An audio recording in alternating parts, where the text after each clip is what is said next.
The Secret Garden by Frances Hodgson Burnett. Chapter 6. There was someone crying, there was. The next day the rain poured down in torrents again, and when Mary looked out of her window the moor was almost hidden by grey mist and cloud. There could be no going out today. "What do you do in your cottage when it rains like this?" she asked Martha. "Try to keep out from under each other's feet mostly," Martha answered. There does seem a lot of us then. Mother's a good-tempered woman, but she gets fair moithered. The biggest ones goes out in the cow-shed and plays there. Dickon, he doesn't mind the wet. He just goes out the same as if the sun was shining. He says he sees things on rainy days as doesn't show when it's fair weather. He once found a little fox cub half drowned in its hole, and he brought it home in the bosom of his shirt to keep it warm. Its mother had been killed near by, and the hole was swum out and the rest of the litter was dead. He's got it at home now. He found a half-drowned young crow another time and brought it home too, and tamed it. It's named Soot, because it's so black, and it hops and flies about with him everywhere. The time had come when Mary had forgotten to resent Martha's familiar talk. She had even begun to find it interesting, and to be sorry when she stopped or went away. The stories she had been told by her ayah when she lived in India had been quite unlike those Martha had to tell about the moorland cottage which held 14 people who lived in 4 little rooms and never had quite enough to eat. The children seemed to tumble about and amuse themselves like a litter of rough, good-natured collie puppies. Mary was most attracted by the mother and Dickon. When Martha told stories of what Mother said or did, they always sounded comfortable. "If I had a raven or a fox cub I could play with it," said Mary, "but I have nothing." Martha looked perplexed. "Can thou knit?" she asked. "No," answered Mary. "Can thou sew?" "No." "Can thou read?" "Yes." "Then why doesn't thou read something, or learn a bit of spelling? Thou'st old enough to be learning thy book a good bit now." "I haven't any books," said Mary. "Those I had were left in India." "That's a pity," said Martha. "If Mrs. Medlock had let thee go into the library, there's thousands of books there." Mary did not ask where the library was, because she was suddenly inspired by a new idea. She made up her mind to go and find it herself. She was not troubled about Mrs. Medlock. Mrs. Medlock seemed always to be in her comfortable housekeeper's sitting-room downstairs. In this queer place one scarcely ever saw anyone at all. In fact, there was no one to see but the servants, and when their master was away they lived a luxurious life below stairs, where there was a huge kitchen hung about with shining brass and pewter, and a large servants' hall, where there were 4 or 5 abundant meals eaten every day, and where a great deal of lively romping went on when Mrs. Medlock was out of the way. Mary's meals were served regularly, and Martha waited on her, but no one troubled themselves about her in the least. Mrs. Medlock came and looked at her every day or two, but no one inquired what she did or told her what to do. She supposed that perhaps this was the English way of treating children. In India she had always been attended by her ayah, who had followed her about and waited on her hand and foot. She had often been tired of her company. Now she was followed by nobody, and was learning to dress herself, because Martha looked as though she thought she was silly and stupid when she wanted to have things handed to her and put on. "Hasn't thou got good sense?" she said once when Mary had stood waiting for her to put on her gloves for her. "Our Susan Ann is twice as sharp as thee, and she's only 4 year old. Sometimes thou looks fair soft in the head." Mary had worn her contrary scowl for an hour after that, but it made her think several entirely new things. She stood at the window for about 10 minutes this morning after Martha had swept up the hearth for the last time and gone downstairs. She was thinking over the new idea which had come to her when she heard of the library. She did not care very much about the library itself, because she had read very few books, but to hear of it brought back to her mind the 100 rooms with closed doors. She wondered if they were all really locked, and what she would find if she could get into any of them. Were there 100 really? Why shouldn't she go and see how many doors she could count? It would be something to do on this morning when she could not go out.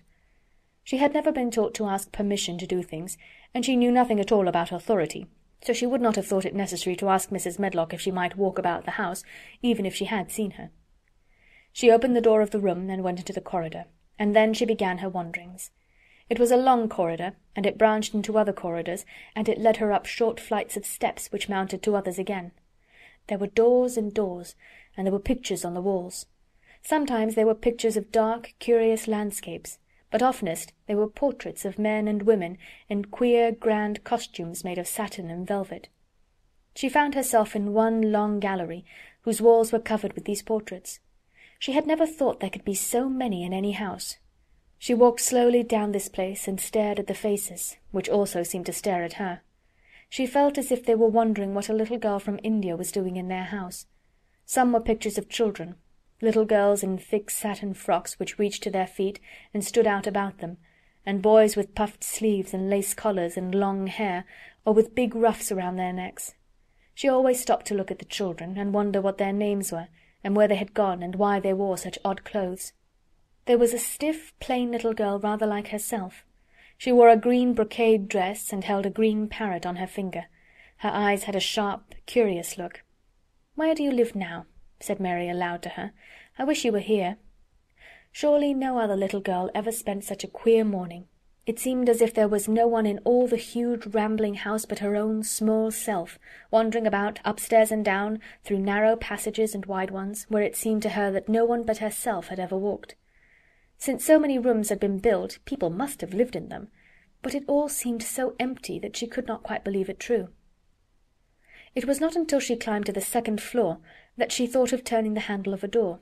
All the doors were shut, as Mrs. Medlock had said they were, but at last she put her hand on the handle of one of them and turned it. She was almost frightened for a moment, when she felt that it turned without difficulty, and that when she pushed upon the door itself, it slowly and heavily opened. It was a massive door, and opened into a big bedroom. There were embroidered hangings on the wall, and inlaid furniture such as she had seen in India stood about the room. A broad window with leaded panes looked out upon the moor, and over the mantel was another portrait of the stiff, plain little girl, who seemed to stare at her more curiously than ever. "Perhaps she slept here once," said Mary.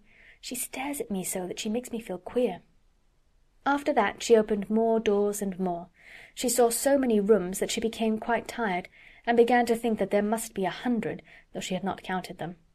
In all of them there were old pictures or old tapestries with strange scenes worked on them. There were curious pieces of furniture and curious ornaments in nearly all of them. In one room, which looked like a lady's sitting-room, the hangings were all embroidered velvet, and in a cabinet were about 100 little elephants made of ivory.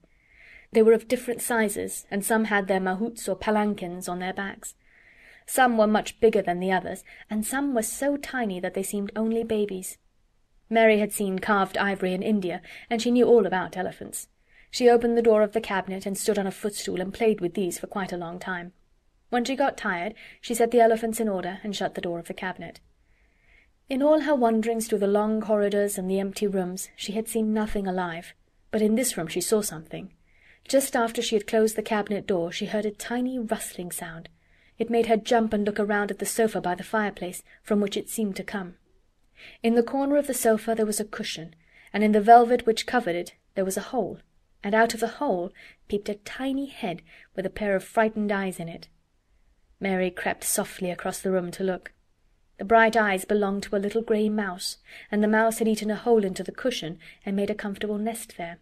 6 baby mice were cuddled up asleep near her. If there was no one else alive in the 100 rooms, there were 7 mice who did not look lonely at all. "If they wouldn't be so frightened, I would take them back with me," said Mary. She had wandered about long enough to feel too tired to wander any further, and she turned back. 2 or 3 times she lost her way by turning down the wrong corridor, and was obliged to ramble up and down until she found the right one, but at last she reached her own floor again, though she was some distance from her own room, and did not know exactly where she was. "I believe I've taken a wrong turning again," she said, standing still at what seemed the end of a short passage with tapestry on the wall. "I don't know which way to go. How still everything is." It was while she was standing here, and just after she had said this, that the stillness was broken by a sound. It was another cry, but not quite like the one she had heard last night. It was only a short one, a fretful, childish whine muffled by passing through walls. "It's nearer than it was," said Mary, her heart beating rather faster, "and it is crying." She put her hand accidentally upon the tapestry near her, and then sprang back, feeling quite startled. The tapestry was the covering of a door which fell open, and showed her that there was another part of the corridor behind it, and Mrs. Medlock was coming up it with her bunch of keys in her hand, and a very cross look on her face. "What are you doing here?" she said, and she took Mary by the arm and pulled her away. "What did I tell you?" "I turned round the wrong corner," explained Mary. "I didn't know which way to go, and I heard someone crying." She quite hated Mrs. Medlock at the moment, but she hated her more the next. "You didn't hear anything of the sort," said the housekeeper. "You come along back to your own nursery, or I'll box your ears." And she took her by the arm, and half pushed, half pulled her up one passage and down another, until she pushed her in at the door of her own room. "Now," she said, "you stay where you're told to stay, or you'll find yourself locked up. The master had better get you a governess, same as he said he would. You're one that needs someone to look sharp after you. I've got enough to do." She went out of the room and slammed the door after her, and Mary went and sat on the hearthrug, pale with rage. She did not cry, but ground her teeth. There was someone crying. There was, she said to herself. She had heard it twice now, and sometime she would find out. She had found out a great deal this morning. She felt as if she had been on a long journey, and at any rate she had had something to amuse her all the time, and she had played with the ivory elephants, and had seen the grey mouse and its babies in their nest in the velvet cushion. End of Chapter 6.